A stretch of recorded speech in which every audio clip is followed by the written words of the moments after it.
اسراف کس کو کہتے ہیں؟ اسراف کا ترجمہ ہم صرف فضول خرچی سے کرتے ہیں، یہی معنی ہے۔ لیکن یاد رکھیے گا اسراف صرف مال میں نہیں ہوتا۔ ایک آدمی اگر اپنے وقت کو ضائع کر رہا ہے تو وہ وقت میں اسراف کر رہا ہے۔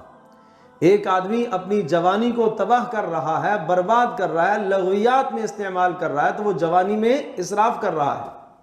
ایک آدمی مال کو ناحق جگہ پر خرچ کر رہا، بے جا خرچ کر رہا، حد سے زیادہ خرچ کر رہا تو یہ مال میں اسراف کر رہا۔ ایک آدمی کلام کے اندر جتنا کلام اسے ضرورت تھی کرنا چاہیے تھا اس سے زیادہ کلام کر رہا تو یہ کلام میں بھی اسراف ہے۔ یہ بھی قیامت کے دن پوچھا جائے گا، ما یلفظ من قول الا لدیہ رقیب عتید، زبان سے نکلنے والا ہر جملہ اللہ کے یہاں لکھا جاتا ہے، اس پر حساب و کتاب ہے۔ یہ بھی اسراف ہے۔ کھانے میں بھی اسراف ہے۔ امام شافعی رحمۃ اللہ علیہ نے ارشاد فرمایا کھانے میں بھی اسراف ہے۔ حلال کھانا اور طیب اور پاکیزہ کھانا، وہ بھی ایک حد تک کھانا، پیٹ بھر گیا ہے اس کے بعد مزید بھی لگا ہوا ہے اور کھا رہا ہے، یہ کھانے کا اسراف ہے۔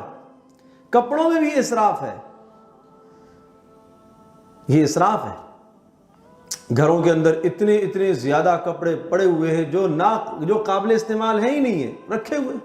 خواتین کے پاس کئی جوڑے پڑے ہوئے ہیں، یہ اسراف نہیں ہے تو اور کیا ہے؟